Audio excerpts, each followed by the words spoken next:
அனைவருக்கும் வணக்கம். இன்னைக்கு நம்ம இந்திய குரலுடைய அறிவும் தெளிவும் நிகழ்ச்சி மூலமாக அறியவும் தெளியவும் போறது என்னடான்னா, உள்நாட்டிலேயும், வெளிநாட்டிலேயும் உள்ளவங்க கட்டாயம் தெரிஞ்சுக்க வேண்டியது. அதாவது ஒவ்வொரு இந்தியனும் அறிய வேண்டிய மிக முக்கியமான செய்தி. இது அறியலைன்னா கூட ஒரு ஆபத்துன்னு கூட வேணா சொல்லலாம். அதானது இந்தியாவில இருந்து எல்லா நாடுகள்லயும் மக்கள் போய் வேலை பார்க்குறாங்க. தங்களுடைய பணம் அல்லது வேற எல்லா தொடர்புகளும் இந்தியாவோட இருக்குது. எல்லாம் செஞ்சுட்டு தான் இருக்கிறாங்க. அந்தந்த நாடுகள்ல இந்தியர்கள் போய் அந்தந்த நாட்டுடைய சட்டதிட்டங்கள மதிச்சு, அந்தந்த நாட்ல வேலை செஞ்சு பணம் ஈட்டுறாங்க. அங்கேயே வசிக்கிறவங்க உண்டு. அங்க உள்ள சிட்டிசன்ஷிப் வாங்குறவங்க உண்டு. திருப்பி இங்க வர்றவங்க உண்டு. வாழ்ந்து சந்தோஷமா தான் எல்லாரும் இருக்கிறாங்க. அந்தந்த நாடுகள்ல சட்டதிட்டங்கள மதிக்கிற மாரி, இந்தியாவிலேயும் உள்ள சட்டதிட்டங்களை நம்ம எல்லாரும் ஒவ்வொருவரும் மதிக்கிறதுக்கு கடமைப்பட்டவங்க. அதுல வர்ற பிரச்சனை தான் இங்க ஆரம்பமாகுது. அதானது சமீபத்தில ஒரு மிகப்பெரிய அமைப்ப வந்து அதானது கிட்டத்தட்ட 1 வருஷத்துக்கு முன்னாடி ஒரு அமைப்ப வந்து இந்தியாவுல தடை செஞ்சாங்க. அந்த அமைப்பு என்னன்னு எல்லாருமே தெரிஞ்சிருக்கும். அத பத்தி உள்ள செய்திகள் எல்லாமே பரவலா வந்துகிட்டு தான் இருந்தது. இது தேசிய அளவில் தடை செய்யப்பட்டது. தமிழ்நாட்டிலேயோ அல்லது ஏதாவது ஒரு மாநிலத்தையோ அல்ல. ஆல் ஓவர் இந்தியாவுல தடை செய்யப்பட்ட ஒரு அமைப்பு. இந்த அமைப்பு பற்றிய ஒரு பிரச்சனை தான் இப்ப ஆரம்பிச்சிருக்கு. அதானது இந்த அமைப்புடைய பிரச்சனையால கிட்டத்தட்ட 13,000 இந்தியர்கள் இன்னைக்கு வெளிநாட்டில இருந்து இந்தியாவுக்கு வர முடியுமா? முடியாதா? என்கிற ஒரு பயத்திலேயே காலத்த தள்றதா சொல்றாங்க.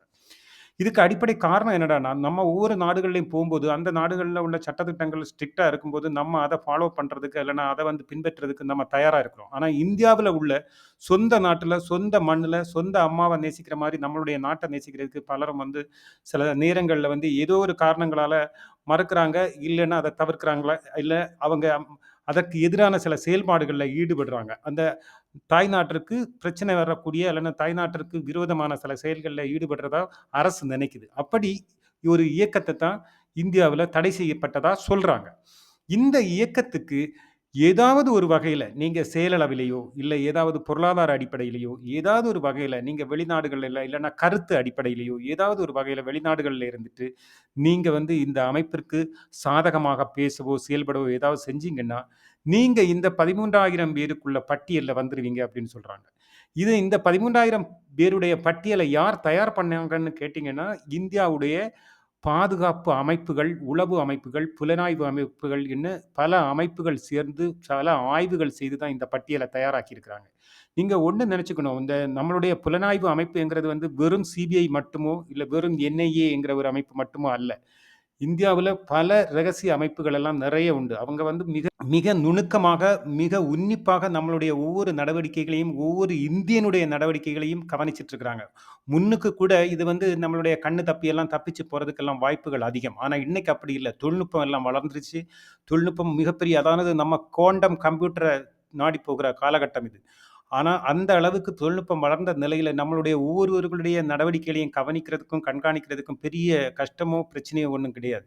அதனால நம்ம எந்த நாட்டுல இருந்தாலும் நம்மளுடைய தாய்நாட்ட பற்றி அவதூறு பரப்புறதோ, அவதூறு பேசுறதோ, எதிராக செயல்படுறதோ, எதிராக ஏதாவது நடவடிக்கைகளுக்கு ஆட்படுறதோ, இல்லன்னா அப்படிப்பட்ட நபர்களுக்கு நம்ம ஏதாவது ஒரு வகையில உதவுறதோ, அந்த நபர்களின் பேச்சுக்கள கேட்டு நம்ம ஏதாவது செய்கையில நம்மள அறியாமலேயே நம்ம செய்ய வேண்டிய ஒரு நிலைமை உருவாகுறதோ, மிகப்பெரிய ஆபத்தையும், நம்மளுடைய வாழ்க்கையும் சீரழிக்கிறது மட்டும் இல்ல, நம்மளுடைய குடும்பத்தையும் மிகப்பெரிய பிரச்சனைக்குள்ள ஆக்குங்கிறது, இங்க இருக்கிறவங்க கூட வெளிநாட்டுல இருக்கிறவங்கள்ட்ட தொடர்பு கொண்டு இந்த விஷயத்த கட்டாயம் நீங்க வந்து அவங்களுக்கு சொல்லி வைக்கணும். இதுல ஒரு பெரிய பிரச்சனை என்னடான்னா, சமீபத்தில பீகார்ல இருந்து வெளிநாட்டுல இருந்த முகமது ஆலம் அப்படிங்கிற ஒரு நபர் வந்து ரொம்ப காலம் ஆயிடுச்சு அந்த அமைப்புடைய தடை எல்லாம் வந்து, இப்ப வந்து அதோடைய வழக்குகள் எல்லாம் நீதிமன்றத்தில நடந்துட்டு இருக்கு. அந்த அமைப்புடைய தலைவர்கள எல்லாம் அன்னைக்கு கைது பண்ணாங்க. கைது பண்ணி இன்னைக்கு சிறையில இருக்கிறாங்க. அந்த அமைப்புகளோட தலைவர்கள இன்னைக்கு நீதிமன்றங்கள்ல கூட நேரடியா கொண்டு போகாம, ஆன்லைன் மூலமாகத்தான் விசாரணை நடக்குது. அந்த விசாரணைப்படி அவங்களுடைய காவலும் நீட்டிப்பு நல்லா நடந்துகிட்டு இருக்கு. அவங்கள வெளியிலேயே கொண்டு வர்றதில்ல, சூரிய ஒளியே பார்க்கறதில்லன்னு கூட சொல்றாங்க. இந்த நிலையில, இந்த அமைப்புக்கு ஏதோ ஒரு வகையில உதவியதா கருதப்பட்ட இந்த முகமது ஆலம் என்கிறவர் வந்து டெல்லி ஏர்போர்ட்ல வந்து இறங்குறாரு.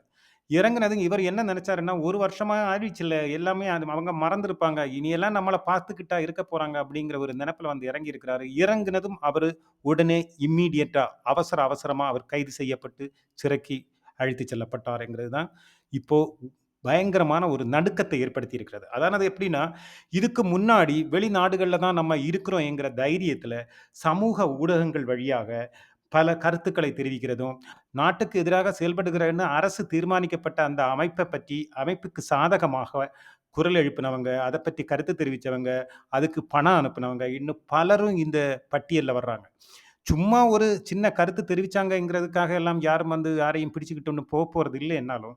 இவங்களுடைய நடவடிக்கைகளை கூர்ந்து பலவட்ட நடவடிக்கைகளையும், பலகட்ட ஆய்வுகள் செஞ்சதுக்கு அப்புறம் தான் அவங்க பட்டியல்ல பேர சேர்க்கிறாங்க. சேர்த்தது இப்படி 13,000 பேர் இன்னைக்கு இந்த பட்டியல்ல இருக்கிறதா சொல்றாங்க. இதுல ஒரு கொடுமை என்னன்னா, இந்த பட்டியல் அவங்க வெளியிடவே இல்ல. இந்த பட்டியல் வெளியிடாத காரணத்தினால, இந்த பட்டியல்ல யார் யார் இருக்கிறாங்க? என்னுடைய பேருண்டா? உன்னுடைய பேருண்டா? என்கிற ஒரு சந்தேகம் தான் இருக்கே ஒழிய, பட்டியல்ல யாரோட பேர் இருக்குன்னு தெரியவே தெரியாது. இதனால ஒரு பிரச்சனை என்னடான்னா, இவங்க எப்ப ஏர்போர்ட்ல வந்து இறங்குறாங்களோ, அல்லது ஒரு ஷிப்யார்ட் வழியா, கப்பல் வழியா வர்றாங்களோ, எப்படி இருந்தாலும் நாட்டுக்கு எந்த வகையிலாவது இவர்கள் வந்து உள்ள நுழைஞ்சாங்கன்னா, அந்த நேரத்தில, அந்த இடத்துல வச்சு அவங்க கைது செய்யப்படலாம். அப்ப இதுல என் பேர் உண்டா? உன் பேர் உண்டாங்கிறது ஒரு மிகப்பெரிய கேள்வி, நடுக்கத்தை ஏற்படுத்துறனால, மிகப்பெரிய பிரச்சனையா இருக்குன்னு சொல்றாங்க. இதுல ஒரு பெரிய கஷ்டமான ஒரு சூழல் அப்படி என்னன்னு கேட்டீங்கன்னா, இந்த 13,000 பேர்ல பெரும்பாலானவர்களுக்கு வந்து விசா காலம் முடிஞ்சிருச்சு. எந்த அரபு நாடுகளும் எந்த மதத்தையோ, எந்த ஜாதியும் சார்ந்த எந்த நபரையும் தங்கள் நாட்டுக்குள்ள வச்சுக்க மாட்டாங்க. அவங்கள பொறுத்தவரைக்கும் அவங்களுடைய மண்ணின் மைந்தர்கள் தான் அவர்களுக்கு ஒரே குறிக்கோள். மத்தவங்க எல்லாம் வந்து வெளிநாட்டவர்கள் தான். அவங்கள யாரா இருந்தாலும் அவங்க வந்து உள்ள அனுமதிக்க மாட்டாங்க. ஒருவேளை அத்துமீறி விசா காலம் முடிஞ்சதுக்கு அப்புறமும் அங்க இருக்கிற மாதிரி அவங்களுக்கு தெரிஞ்சுச்சுன்னா, அவங்க ஏதாவது ஒரு அறிவிக்கையோ, ஒரு சின்ன சலுகையோ தந்து அதற்கு ஒரு குறிப்பிட்ட கால அளவும் தீர்மானித்து, அந்த கால அளவுக்குள்ள கட்டாயம் நீங்க வெளியேறித்தான் ஆக வேண்டும் அப்படிங்கிற ஒரு திட்டத்தையும் கொண்டு வருவாங்க. அதுக்கப்புறம் போலீஸ் எல்லாம் போட்டு சல்லடை போட்டு அரிச்சு, அவங்கள போகாதவங்களையும் பிடிச்சு வெளிய அனுப்பி விட்டுரும்.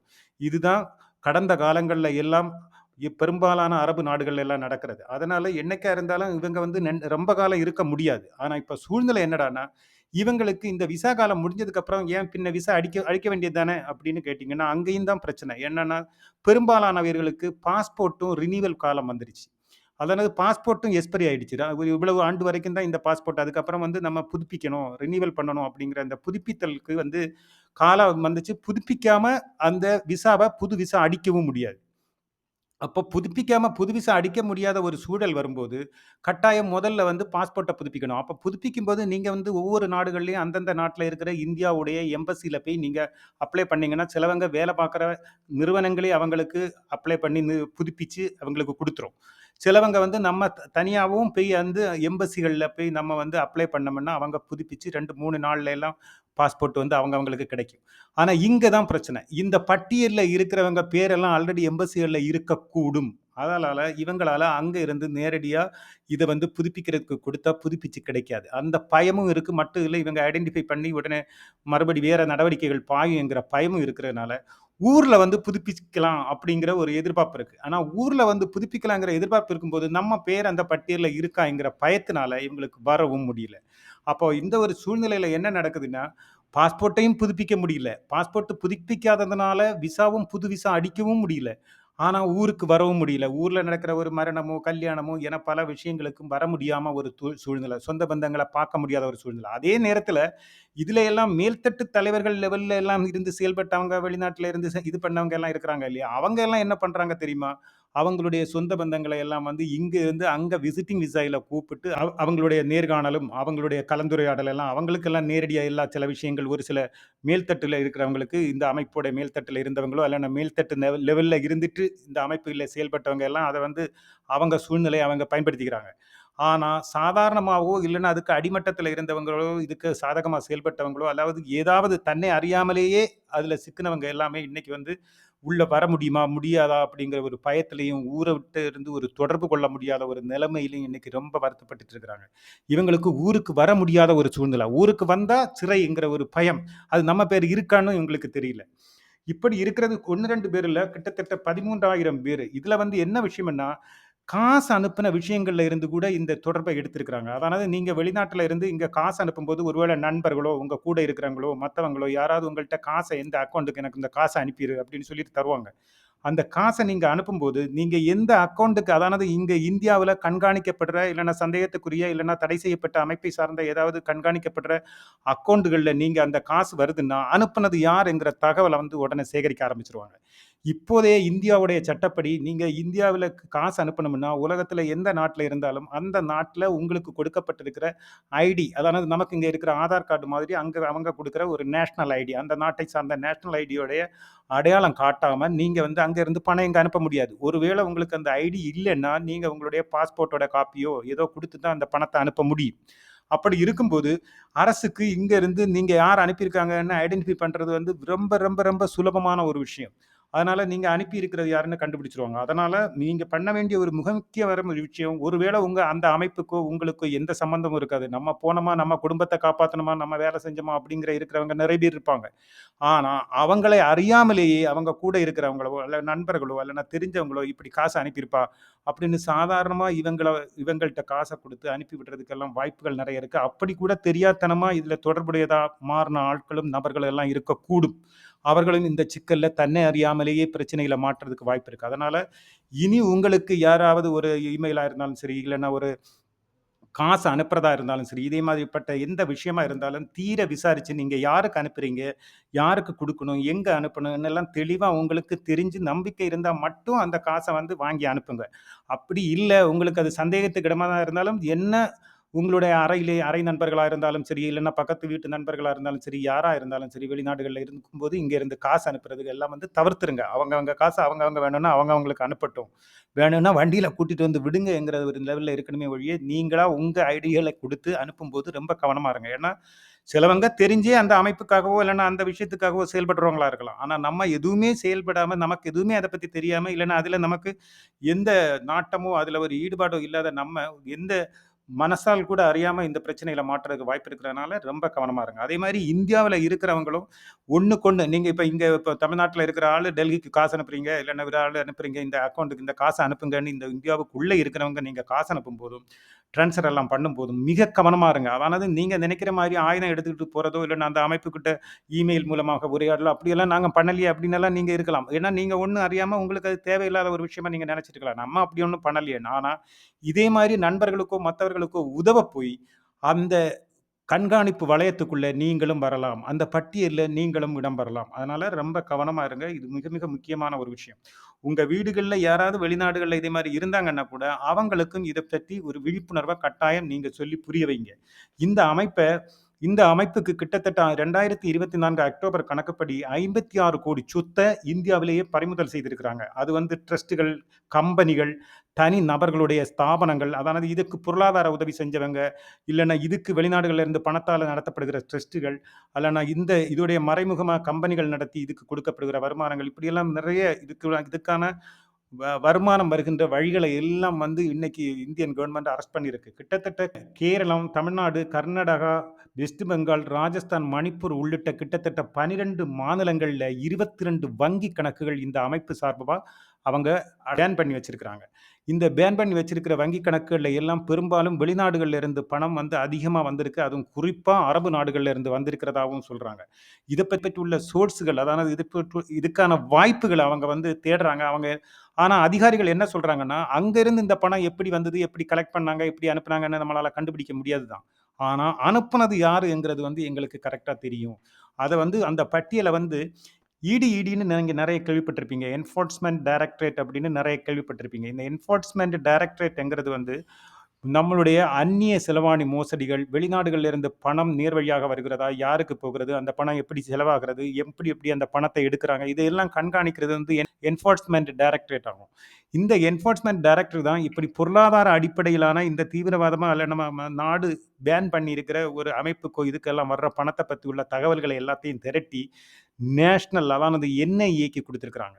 இந்த என்ஐஏ தான் இப்போது மற்ற பாதுகாப்பு அமைப்புகளோட, அதானது சிபிஐ உள்ளிட்ட பல பாதுகாப்பு அமைப்புகளுடைய சேர்ந்து இதோடைய பட்டியலையும் பார்த்துட்டு, உளவு பார்த்துட்டு தயாராகவும் இருக்குதுங்கிறதையும் நீங்க ஞாபகத்துல வச்சுக்கணும். நீங்க வந்து இது 1 வருஷத்துக்கு முன்னாடி நடந்தது, 1 1/2 வருஷத்துக்கு முன்னாடி நடந்தது. அதனால நம்ம தப்பிச்சுக்கலாம். இப்பல்லாம் அவங்களுக்கு எங்க தெரியவா போகுது அப்படின்னெல்லாம் நீங்க நெனச்சீங்கன்னா, அத வந்து சுத்தமா மறந்துருங்க. ஏன்னா, அவங்க வந்து எப்பவுமே பூனை புறாவ பிடிக்க பதுங்குற மாரி அவங்க பதுங்கலா இருக்கிறாங்க. நீங்க எந்த நேரத்தில வந்தாலும் தவறு செய்து, இல்லன்னா அவங்களுடைய கண்காணிப்பு பட்டியலுக்குள்ள வந்த நபரா இருந்தா, கட்டாயம் நீங்க அதுக்குள்ள விளக்கம் குடுத்து தான் ஆவணும். நீங்க அவங்களுக்கு பதில் சொல்லி தான் ஆக வேண்டியிருக்கும். அவங்களுடைய கஸ்டடியில நீங்க போக வேண்டிய நிலைமையும் உருவாகும். அதனால எந்த செயல செய்யும்போதும் ரொம்ப கவனமா இருங்க. இது மிக முக்கியமான ஒரு விஷயம். இதுல இது இத உங்களுக்கு இந்த அறிவோம் தெளிவோம் நிகழ்ச்சி மூலமாக இத உங்களுக்கு சொல்றது எதுக்குன்னா, எந்த பிரச்சனையிலும் இல்லாம வாழ்வாதாரம் தேடி வெளிநாடுகள்ல போகும்போது, அதுக்கான முயற்சிகள் எடுங்க. உங்க குடும்பம், உங்க வாழ்க்கை, உங்களுடைய அடுத்த தலைமுறைகளை வாழ வைக்க வேண்டிய அவசியத்தை எல்லாம் மனசுல வச்சுக்கிட்டு, தேவையில்லாத பிரச்சனைகள்ல மாட்டாம, முடிந்த அளவு நீங்க உங்களுடைய பாதுகாப்போட வாழ பாருங்க. செயல்படவும் பாருங்க. அதுல மத்தபடி அரசு தடை செய்த எந்த இயக்கமானாலும், இந்த குறிப்பிட்ட இயக்கம்னு இல்ல, வேற எந்த இயக்கமோ இல்லன்னா குறிப்பிட்ட நபர்களோ அப்படி இருந்தாங்கன்னா, அவங்களுக்கு அதுல விருப்பமோ, அதுல செயல்படுற இதெல்லாம் இருந்துச்சுன்னா, அவங்க பண்ணட்டும். பண்ணட்டும். அதோடைய பின்விளைவ அவங்க சந்திக்கட்டும். அதுல பிரச்சனை இல்ல. ஆனா ஒண்ணுமே தெரியாம, அப்பாவிகள் மாட்டக்கூடாது என்கிற ஒரே காரணத்துக்காகத்தான், இந்த விழிப்புணர்வு வீடியோவை நாங்க உங்களுக்கு தகவலா தர்றோம். இது ஓரிரு நாட்களுக்கு முன்னாடி பீகாரை சார்ந்த நபர் அரபு நாட்டில இருந்து டெல்லியில இறங்கும்போது அவர கைது செய்திருக்காங்க. அவரும் மறந்திருக்கும், கண்டுக்க மாட்டாங்க, இதெல்லாம் ஆறி போயிடுச்சு அப்படின்னு நினைச்சுட்டு தான் வந்தாரு. அவர பிடிச்சதிலிருந்து இப்போ மத்த எல்லாருக்கும் மிகப்பெரிய பயம் வந்திருக்கு. இப்படி பயந்து நடுங்கி வெளிநாட்டில இருக்கிறவங்க 1, 2 பேர் கிடையாது. கிட்டத்தட்ட 13,000 பேரு. அதனால சோசியல் மீடியாகள்ல கருத்துகள் பதிவேற்றும் போதும், கருத்து தெரிவிக்கும் போதெல்லாம் கவனமா இருங்க. அனைவருக்கும் நல்லது வரட்டும். இன்னொரு அறிவோம் தெளிவோம் நிகழ்ச்சியில மீண்டும் ஒரு நல்ல தகவலோடு உங்களுடன் பேச வருகிறோம்.